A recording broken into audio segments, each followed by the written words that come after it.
dipersembahkan oleh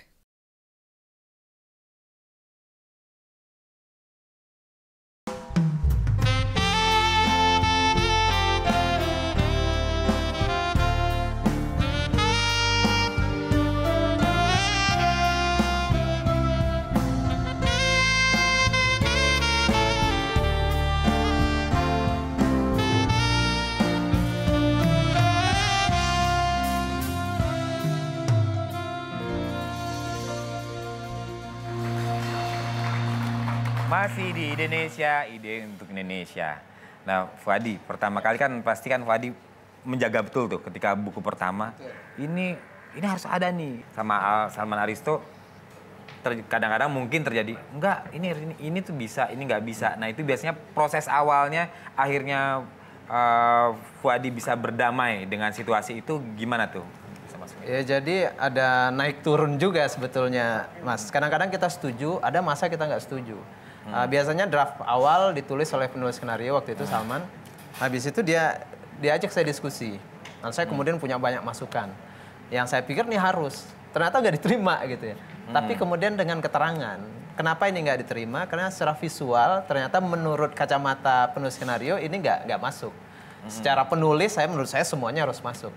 Nah proses itu lama-lama yang bikin kita ketemu mana common ground, mana yang bisa sama-sama kita yakin ini jalan. Kalau Mas Iwan mengalami hal itu juga nggak? Banget. Nah, gimana? Jadi, saya pikir bikin film tuh indah, seru gitu ya. Sama siapa waktu itu? Waktu itu sutradaranya Mas Iva Isvansa, sama kayak Fuadi tadi ya. Jadi ternyata prosesnya panjang banget. Tapi yang saya seneng karena gini, tension ada, tapi produser saya ada 2 orang, Diana Nasir dan Edwin Nasir, itu mereka emang jatuh cinta sama bukunya, suka sama bukunya, dan kita yang terlibat dalam film ini jadi kayak family. Jadi diskusi, habis debat, tapi out of love gitu ya. Ya gara-gara cinta, kita pengen film ini yang terbaik. Menjaga imajinasi dari pembaca itu kan tentu tidak bisa kita, karena mereka setiap orang punya interpretasi masing-masing untuk hal itu. Tapi seringkali nih ketika sebuah film keluar, tapi banyak sekali nggak seperti ini ya bukunya. Bukunya tampak lebih indah gitu. Bukunya lebih dalam, bukunya dan sebagainya. Pernah nggak mengalami hal seperti itu? Begitu tayang perdana, langsung timeline di sosial media saya penuh. Ada yang bilang senang banget, ada yang bilang enggak banget. Jadi itu dua-duanya ada, yang hater dan lover itu dua-duanya ada. Gitu. Dan yang hater itu bukan karena mereka benci sama bukunya, malah cinta sama bukunya. Cuma nggak sesuai ekspektasi mereka. Begitu mereka baca buku, Negeri Lima Menara, di kepala mereka ada bioskop sendiri yang mereka ciptakan sendiri. Begitu nonton, itu bioskop yang didesain oleh tim film, isinya. Dan itu kadang-kadang mereka kecewa. Ya kerja saya yang mulai inilah ya, menenangkan. Saya juga merasa begitu, tapi ini karya seni yang berbeda. Akhirnya pasti akan begitu sih kalau menurut saya. Pasti akan begitu ya. Nah kalau dari Mas Iwan, bagaimana reaksi orang pertama kali terhadap karya Mas Iwan? Apa, wah itu ternyata sesuai bukunya atau? Yang saya lihat di premier film saya undang keluarga saya. Jadi reaksi pertama yang saya pengen lihat itu reaksi ibu saya, reaksi kakak saya, reaksi adik saya. Abis film mereka nggak sanggup berkata-kata. Wah udah nangis, udah ini inget bapak saya, inget perjuangannya dulu, bangga sama anaknya gitu. Dan menurut saya itu cukup ya. Itu menurut saya cukup. Kalau kata Fuadi tadi, pro dan cons itu selalu ada. Karena buku kan imajinasi liar, kita menciptakan imajinasi kita sendiri gitu. Dan emang saya sendiri pun seperti itu, nikmat baca buku itu karena kita bisa jutaan interpretasi yang ada di kepala kita, indahnya, pahitnya, berdebar-debarnya. Dan itu kita nggak bisa menceragamkan perasaan itu kepada semua orang. Oke. Nah ini kan makin menarik ya, antara isi buku skenario-nya seperti apa. Mungkin kadang-kadang pemirsa di rumah jangan-jangan belum terlalu paham.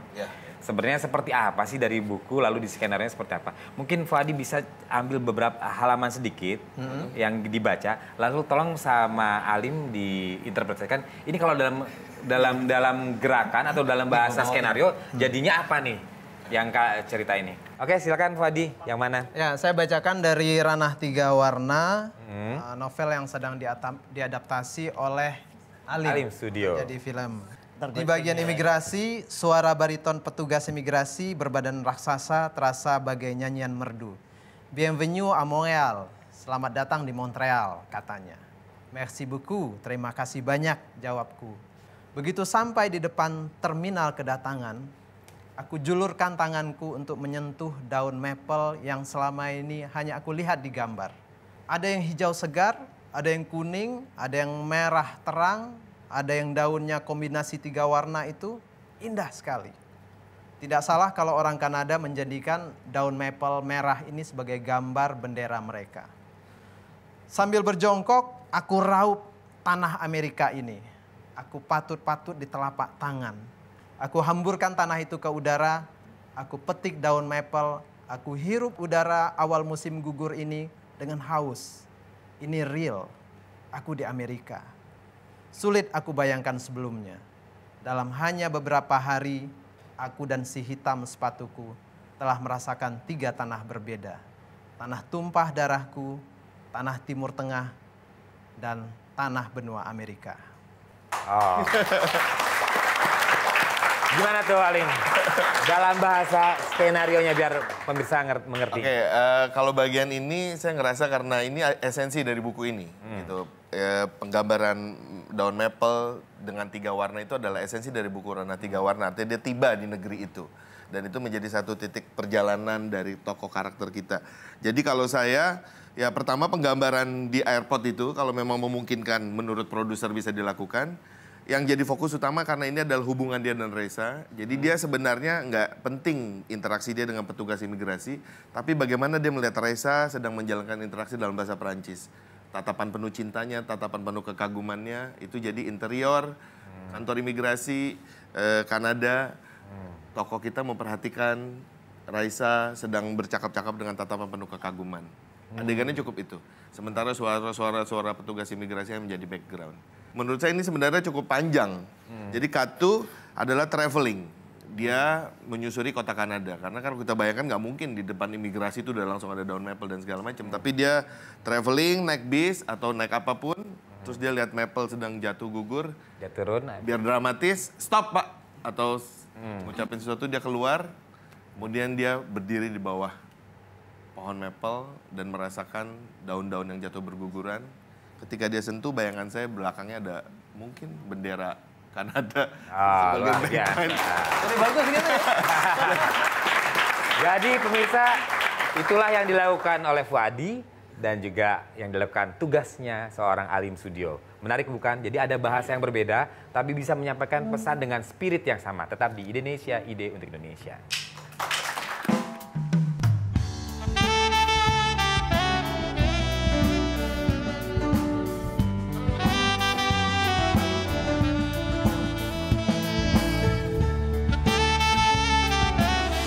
Kalau penulis bikin buku, dia kan pasti hanya membayangkan ini buat pembaca. Tetapi kalau film kan ada ekspektasi produser yang berharap ada yang datang dan nonton dan banyak. Dipersembahkan oleh